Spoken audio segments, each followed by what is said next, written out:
He's a cowboy, he's down on his luck. His pockets are near empty, he's sleeping in his truck. The rodeo next Friday, his bills are past due. How we pay for entries, he ain't got a clue. He's a cowboy, it's his turn to ride. He prays for 8 seconds when they shout outside. His future is uncertain, his past he can't forget. He's just a hard luck cowboy, life hasn't broken yet.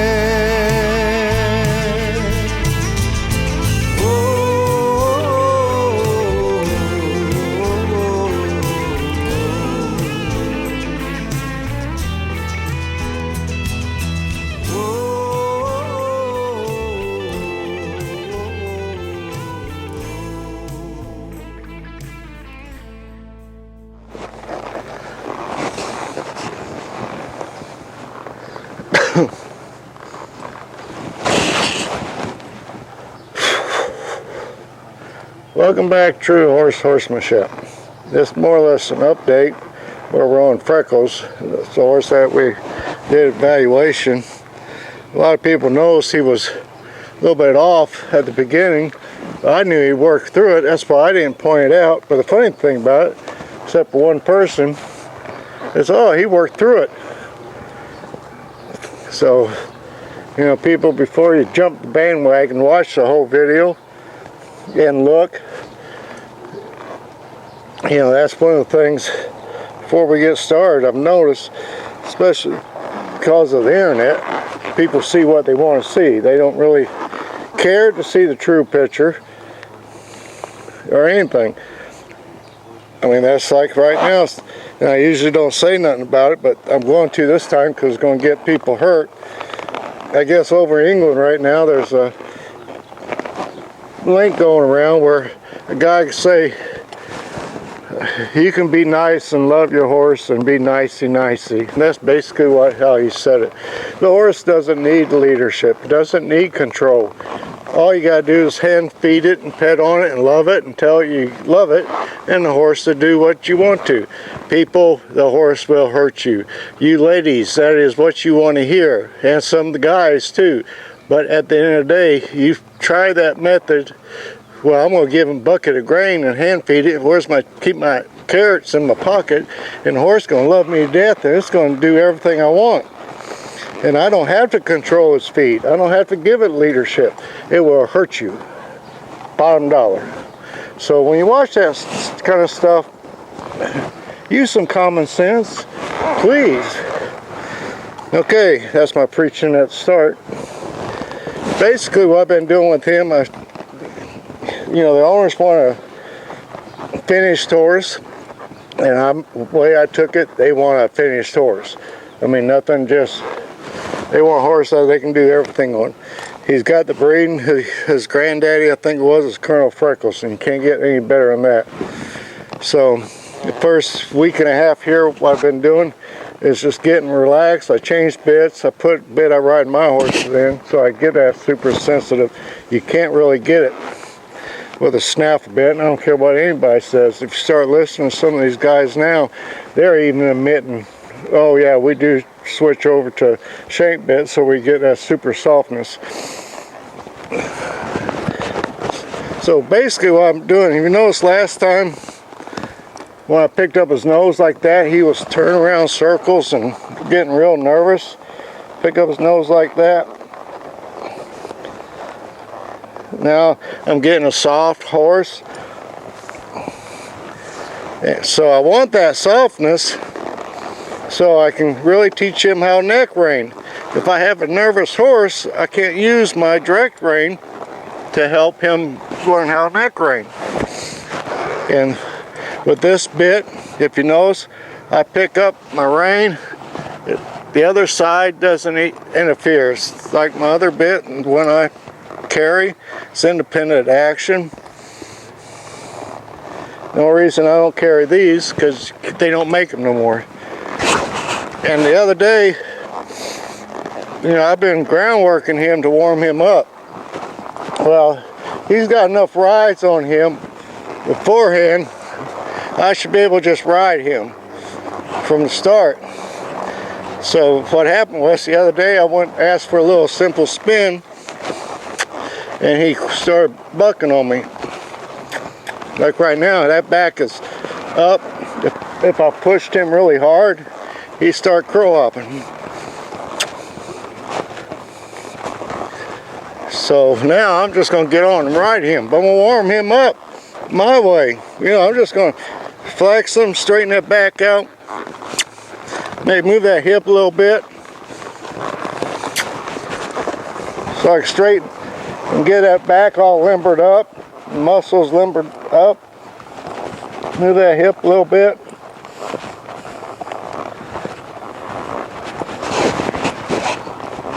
Now move that shoulder over. Move that hip a little bit. Now move that shoulder over. And actually, especially with him, he's had reining training, but I got to retrain him on his reining, because if I want to slap him on, I accidentally found out when I was flipping my rein one day that pretty well guess somebody was slapping him beside the neck to get him to spin. So, to me that's uncalled for, because I want my horses relaxed. I want a head like I got him now. If you notice from that first episode to now, I'm riding a different horse.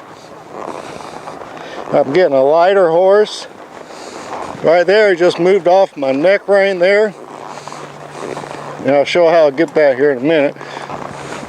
So right now I'm doing warm up. That's all I'm doing.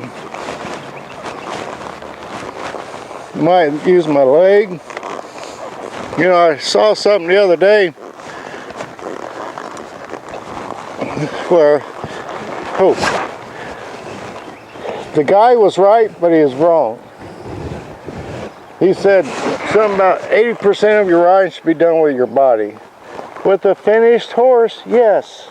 But if the horse don't know your body cues, you should be doing more hands. And I watched the guy, I'm not going to say his name, but it's the only one on television I got respect for. He even came up and said, we're getting too much away from getting these horses really soft on the bridle. And see, using a bit, I can use this bit versus bitless bridle or a hack. I can really get a horse soft by using the bit. I'm not being cruel, and we worked on this with him. So I want to be able to just touch that bit and his head comes down. I touch this bit and his head comes down. I'm not seesawing. Just touch that bit, he relaxes, I'm let go. Like I said, this video is going to be a lot of info, so it's going to be one of the videos you're going to have to watch over and over again. So basically with him, past week and a half or so, I've been sort of getting him conditioned, getting him to relax. That's all I care about right now. And I've been working on his neck rein, as is pretty obvious, and that's simple. All I did, I put my right rein on his neck. He don't respond, I'll use my direct rein. But I'll pull and release. I'll keep that rein on his neck, and I'll pull and release. Now at some point, right there, he's given to my neck rein, then we'll walk out. So I'm going to lay my rein on the neck. Right there, he moved off of it. So I'm going to leave it alone, but let's say I put my rein on there and he didn't move off of it. I'm going to use my direct line, my right rein here, and just pick up. And when he follows that off rein like he did right there, then I'll let go and walk out. So I can get that. This side is a little sticky, but he's getting there.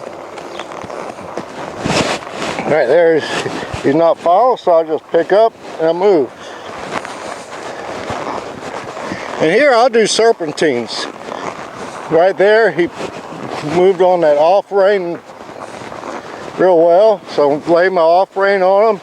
He doesn't go, I'm gonna pick up my direct rein. But I'm gonna use my off rein first. Off rein, which would be my right rein going that way. So now I'm going to use my left rein because I want him to go that way.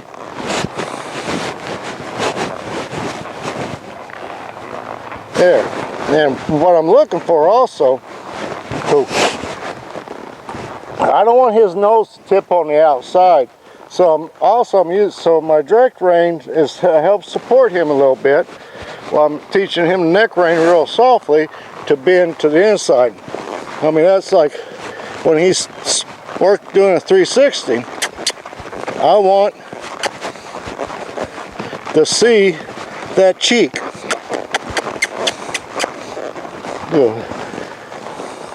Yeah, I don't want to see that nose going that way. I just want to see that cheek. This way he's a little stiffer. So we just wait on him. There. Cool.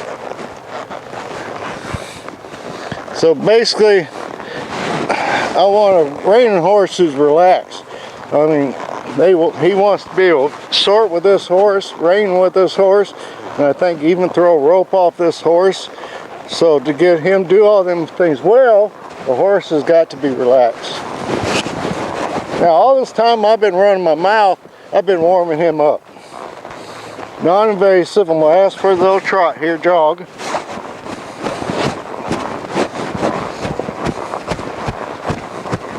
I want him to come to my hands. Like right there, that's pretty. I'm not pulling on him, I'm just setting that head. So when I ask for a nice stop, he's underneath himself. And I ride backwards, I go right until back. That way I can start rating him. And eventually I want to be able to just I'll play with him. Like right there, I just slowed him down with one foot. I didn't bring down to a walk. I mean, to a stop.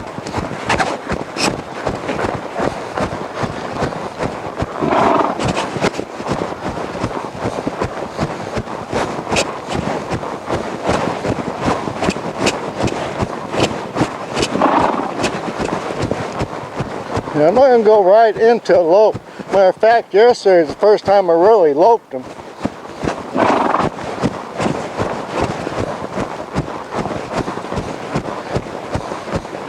So we're just going to go around here. And then right, just ask for a stop. My body changed. But yeah, it goes back to what I said earlier. I'm still going to work on these horses working off my body. I don't really want to grab him, but he's a little bit farther along. But if you're working on a green horse, expect to have to grab them a little bit and then use your body. And then what do? You go to use your body and then you grab them. That's one in a second. But give these horses know what that bit is. And you can't really, I'll get flack for this, and I don't really give a darn. To get this finished horse like Rick wants, I can't do it in a snaffle bit. I'm sorry, I can't get it done. Nobody can.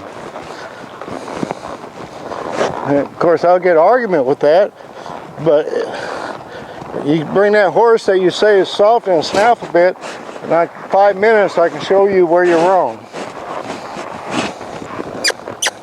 Because number one, the mechanics of a shank bit, when they're used properly, encourage that horse to break at the pole. And I can set his head just by playing my hands. I'm bringing his head down lower. Because what I'm doing is when I feel him push on that bit at a certain spot, I relax my hands. Excuse me, my nose itch. So now we go the other way.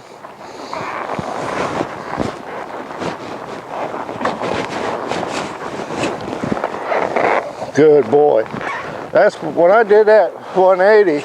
I rolled backwards and he went right into the back, and that's what I was looking for. I didn't have to pull on his mouth.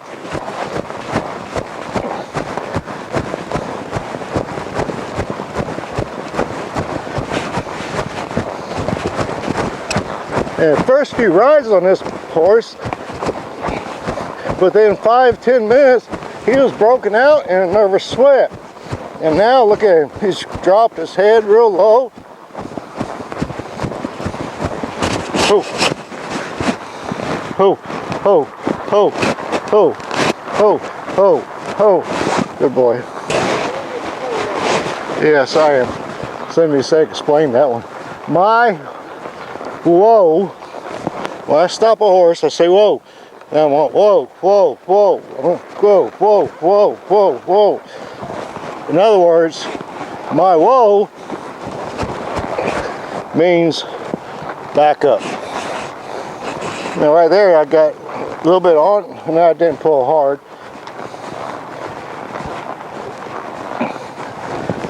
Because if I could teach this horse, a whoa means back, stop and back up.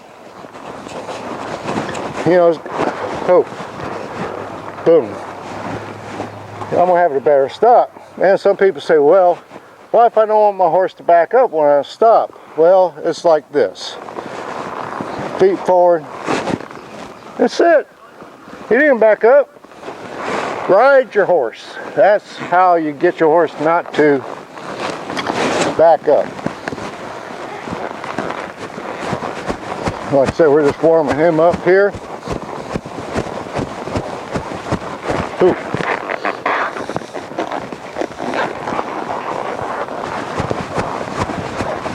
Like I said, there's going to be a lot of tidbits here all the way. Ooh. I'm going to canter him to my left first. And right now I'm not worried. We'll worry about departure later. Now where he's should be at, I am going to be more concerned about his leads than I normally would if I was riding a green horse and I had 30 rides on him. Because like yesterday when I was cantering him to the right, he didn't want that right lead at all. And I'm hoping he'll mess up today so I can show how to correct it. Or who knows, today he might not take his left lead.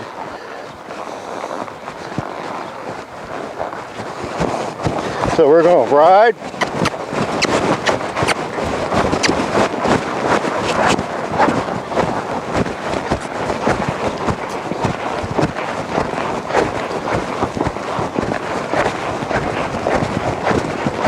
Ooh.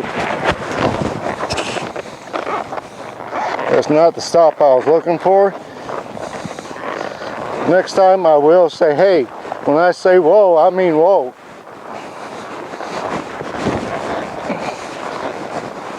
Now what I'm doing, I'm moving that hip just a little bit. I'm taking my outside leg and cueing him. If I move that hip, that's going to help get him on the correct lead. Oh. Now yes, that time I grabbed him a little bit.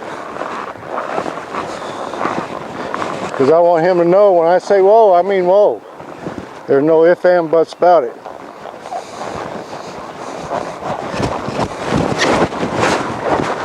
That's better departure. And hopefully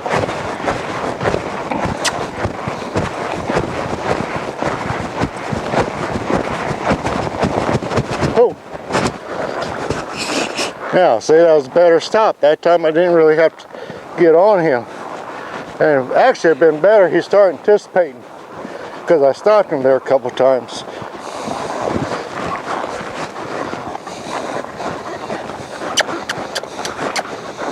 I mean, when especially with a horse with him, I'm not going to work on one thing constantly for a training session.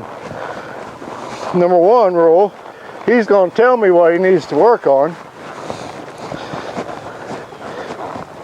So, but I'm going to break it up, because in reality I got 20 minutes to where I'll have this horse's mind. you know, that doesn't mean I'm gonna ride him 20 minutes because I got my warm up and my cool down. But as far as his learning time, I got 20 minutes to teach him something. Cool. I didn't ask for that jog, so I just went back, asked for a stop and back him up. I hear so many times people using whoa to slow their horse down. Whoa is for stop only.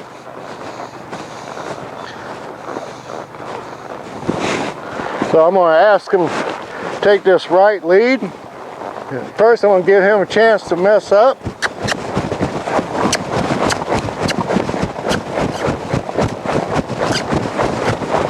Ooh, good boy. Now what I'm going to do is really move that hip over.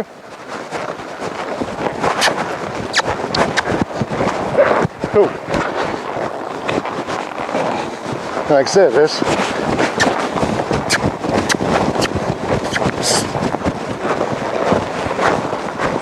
right there, I got it.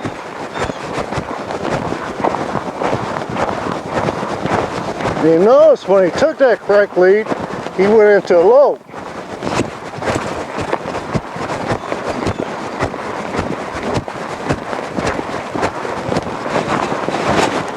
Good boy. Cool.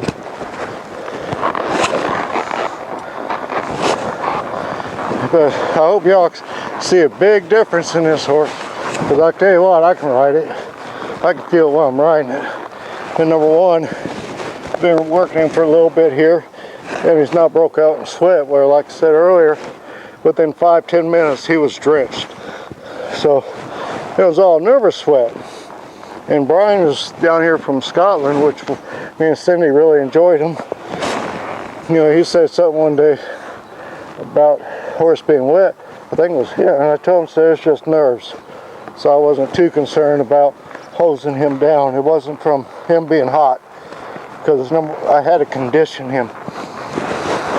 You know, anything, when you're working with a horse, from groundwork, saddle work, putting him in a trailer, get your steps down before you do a certain thing. Follow your steps. I mean, like to get me on my spinning horses, Raffaella and him, well, he's already, I just got to get him doing it a little different, cool, more relaxed. First thing, what do you do? Well, number one, it goes back to moving that hip. I want to be able to move that hip, move that hip. I want to be able to control it. So that way I can sit down and I move that shoulder. It's that simple. Ho, ho, ho. So I want to go the other way. This is a sticky way. I want to move that hip. Then I'll add my outside leg and move that shoulder. I'm using that hip to teach the horse to move away from pressure. So when they start moving away from that pressure, then I'll go to shoulder, and then I get a 180 out of them. And then, you know, when I get him really controlled, I mean, he's a little sticky on this, but we'll work on it. You know, from there I go to my side passes and half passes, shoulder ends, whatever you want to call them. So what is that? That's my pre-sequel to it. Well, number one, goes back to helping with your spins, and also if you want to show your horse, it helps with them taking the correct lead changes. It all comes in play. So don't, you know, just don't go say, well, I got 10 rides on my horse, I'm going to go in the arena and he's going to take the correct lead. Don't expect that. Get all your P's and Q's down and then do it. Like the trailer, on your personal horses, when you raise that hand and send them both directions while you're back that trailer softly, and where they start looking at that trailer, if you're at home and you're not in a hurry, that's when you worry about putting a horse in the trailer. Not beforehand. Do your darn homework. Somebody's going to say, oh, David's talking about me. Yes, I am. You know. So, you can really enjoy these horses by just, you know, getting your true leadership. You don't have to be cruel, and that's one thing Brian noticed here. My subtle cues and everything, and how the horses are just, you know, following me and everything. I'm talking loud and clear, but I'm always fair with them. And I try to be, especially after a certain point, I try to be subtle. So hopefully in the future, if Cindy catches something, she'll point it out and say, David, why did you just do that? Or why did you tell people what you just did that nobody's seen? If she can see it, maybe. So like I said, this one I'm all over the place. You're going to have to rewatch it because I got tidbits about everything in here. My main thing was I want to show people how much in a short bit of time with teaching a horse to relax, what I got. I mean, that's the main thing. No yelling. Huh? He's not yelling. Yes. Oh, and also, Cindy just said he's not talking every minute. Of course, you know, horses are like kids. He's liable to start talking. And, you know, one more thing, then I'll be done. I haven't preached for a long time, people. Y'all know that. You know, way back when, half the time, I didn't know anybody's name. I didn't care what their past was. I didn't care. I didn't care how many dang X's their cowboy hat. What I cared about was what that person showed me what was underneath that hat. That's what counts. And people, you know, they see the television movie cowboy code. Well, the real cowboy code is what I just said. Don't judge people by what other people said. Don't judge them by the past. Who gives a dang? What counts is where they're at now and what they do in the future. And like I said, it doesn't matter if they're wearing a Rolex or Timex. It's what that hat and what's underneath that watch and hat. So with that said, to my kids, my grandkids, and a special person out there, it's our sort of anniversary. We've been here 3 years now, Tennessee. Washtele Kanye. God bless. Take care.